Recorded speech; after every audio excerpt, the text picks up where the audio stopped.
mana dari Kota Pariaman tidak terlepas dari adanya masalah atau sengketa yang berkaitan dengan hak atas tanah, yang mana seringkali melibatkan perselisihan mengenai kepemilikan, penggunaan, atau penguasaan tanah. Isu ini bisa mencakup sengketa antara individu atau entitas tentang siapa yang memiliki hak atas suatu bidang tanah tersebut, baik berupa sengketa, konflik, ataupun dilanjutkan menuju perkara di pengadilan.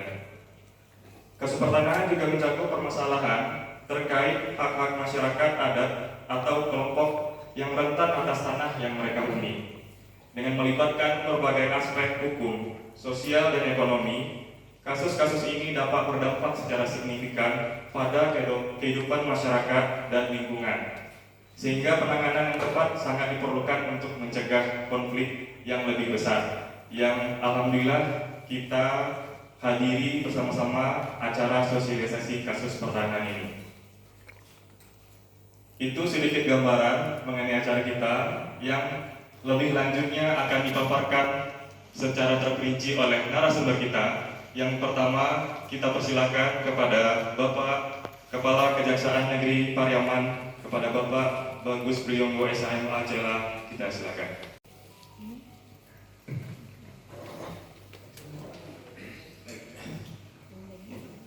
Terima kasih. Assalamualaikum warahmatullahi wabarakatuh. Waalaikumsalam.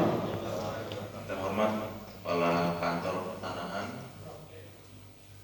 Kota Pariaman, kemudian Pak Kapolres yang dalam hal ini wakil Pak Kasat, kemudian yang mewakili dari Kecamatan Pariaman Tengah, dari Wali Kota.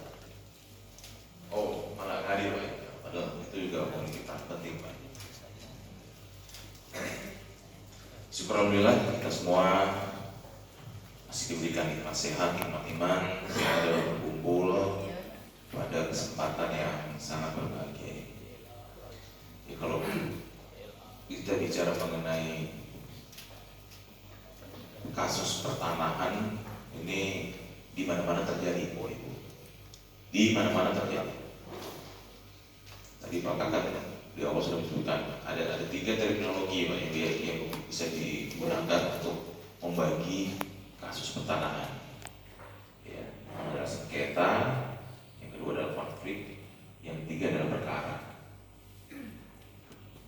Beda di mana? Bedanya kalau sengketa itu biasanya melibatkan satu atau lebih apa, dampaknya tidak luas. Kalau konflik, dampaknya sangat luas. Kalau perkara itu sudah masuk ke ranah pengadilan. Kalau kita mengungkap permasalahan, pasti yang ada di pikiran kita, apa sih penyebab permasalahan? Ya kan? Kalau kita mau cari solusi, yang kita harus pertama langkah yang harus kita lakukan adalah kita mencari penyebabnya terlebih dahulu. Bisa next mas.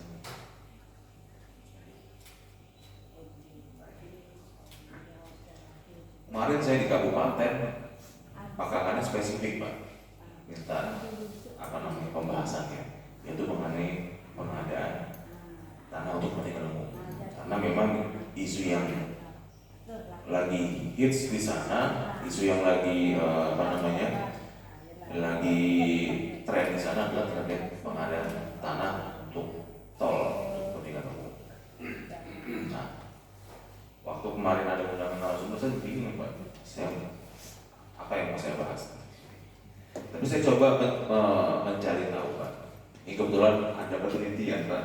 Ini dari sebenarnya sudah lama Pak, tahun 2020. Ini sumber permasalahan pengadaan kasus pertanahan apa sih Pak? Kalau kita tipologinya ini ada Pak, ada kurang lebih ada 10 tipologi atau penyebab terjadinya permasalahan pertanahan.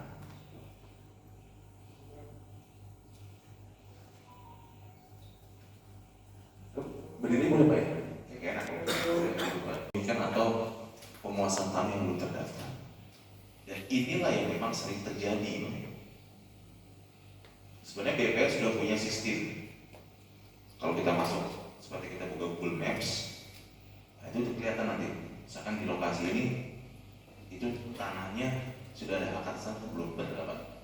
Benar ya. Nah, cuma kalau di kota Palembang gimana Pak? Masih banyak yang blank Pak? Masih banyak yang blank ya? Berarti apa? Berarti masih belum banyak yang sadar terhadap aspek pendaftaran. Kenapa penting aspek pendaftaran tanah? Itu adalah untuk pembuktian legalitas. Jadi kalau Bapak Ibu punya sertifikat, itu adalah bukti yang terkuat Pak. Dia tidak bisa dibantah, tidak bisa dinyatakan sebaliknya, harus ada keputusan pengadilan. Itulah makanya pentingnya aspek pendaftaran tanah. Dan terkait pendaftaran tanah, sebenarnya banyak juga instansi atau BUMN yang masih juga bermasalah, banyak masalah ini. Makanya di DPR juga sering banyak program ya Pak. Ada apa namanya? Yang PTSL ya. Nah, itu sebenarnya salah satu upaya untuk mencegah terjadinya kasus tanah, karena sebagian besar memang itu masalah mereka yang belum terdaftar.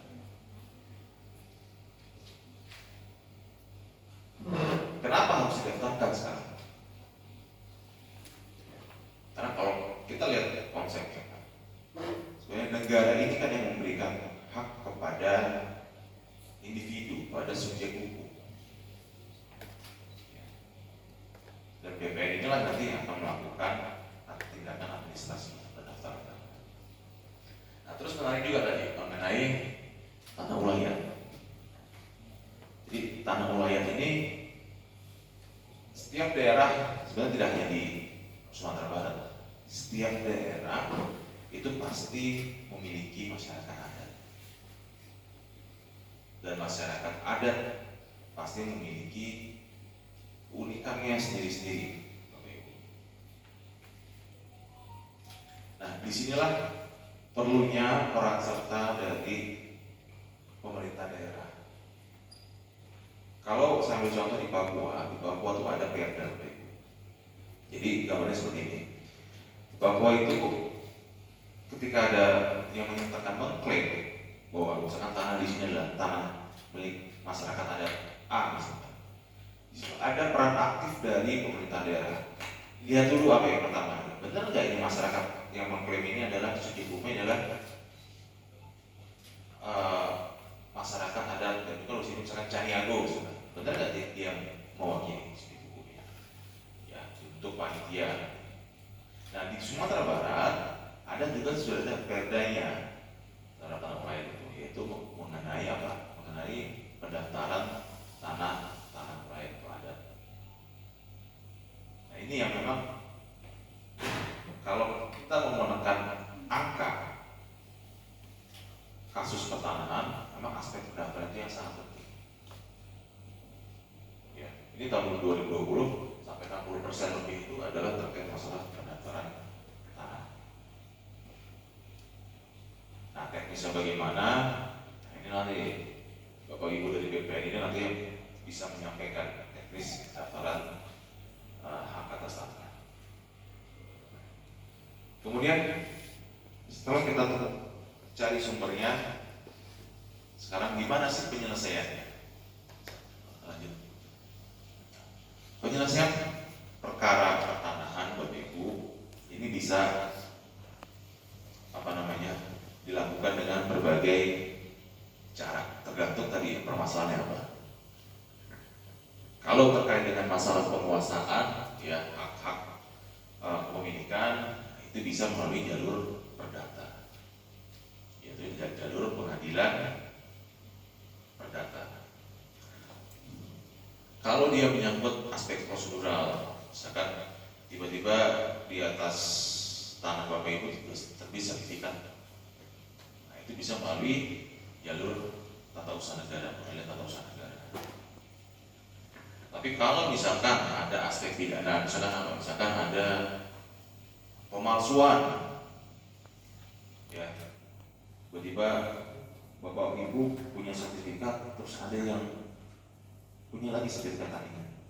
Nah, kan yang asli pasti cuma satu. Nah, sertifikat yang satu lagi bisa jadi diduga palsu. Nah, itulah penyelesaian melalui jalur pidana. Ya, jadi penyelesaian masalah ini juga harus melihat dari sumber permasalahan. Nah, kemudian ada nggak peran kejaksaan? Ada, sama aja. Jadi sesuai dengan tugas dan kewenangan yang diberikan kepada kami, kejaksaan ini selain yang mungkin Bapak Ibu ketahui, jaksa tukang menuntut, tukang menyidik, ya, kami juga punya fungsi yang namanya fungsi perdata dan ketausahaan negara. Sini masyarakat, Bapak Ibu, ya, itu bisa bertanya. Kami namanya punya fungsi pelayanan hukum. Jadi kalau ada Bapak Ibu yang ada permasalahan, ya, tidak hanya mengenai tanah sebenarnya, Pak, tapi masalah keperdataan, itu bisa bertanya kepada kami. Saya datang langsung kantor. Ada fungsi pelayanan hukum. Ada juga fungsi-fungsi lain, misalkan fungsi terkait dengan itu lebih kepada instansi pemerintah atau instansi atau badan usaha pemerintah, misalkan ada konflik atau ada permasalahan yang ditanyakan, kami bisa memberikan pertimbangan dari sisi hukum.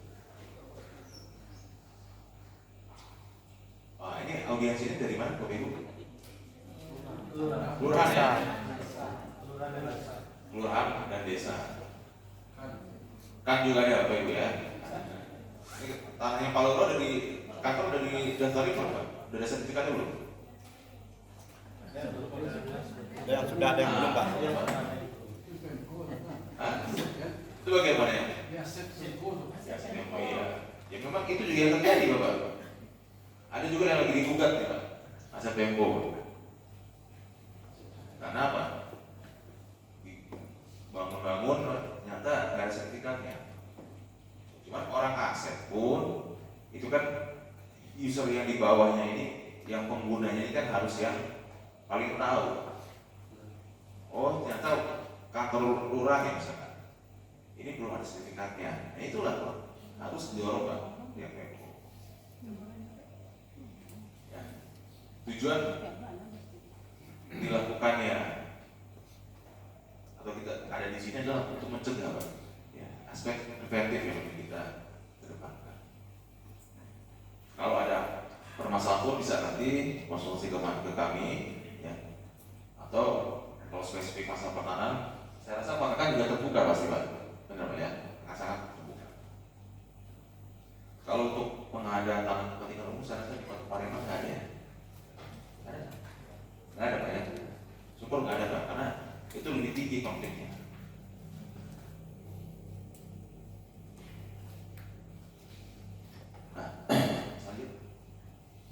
Nah, ini tadi yang sebenarnya bidang datu, dan kalau di kami juga fungsi intelijen ya, sebenarnya penting. Fungsi intelijen ini memang digunakan juga kalau utama tadi untuk melakukan pengumpulan bahan keterangan ya, utamanya tadi juga kalau terkait masalah pertahanan itu digunakan untuk mencegah potensi konflik yang mungkin terjadi. Ya mungkin saya nggak banyak-banyak Pak, karena kalau banyak pasti bosan Pak, nanti lebih banyak diskusi saja. Terima kasih, saya kembalikan ke moderator.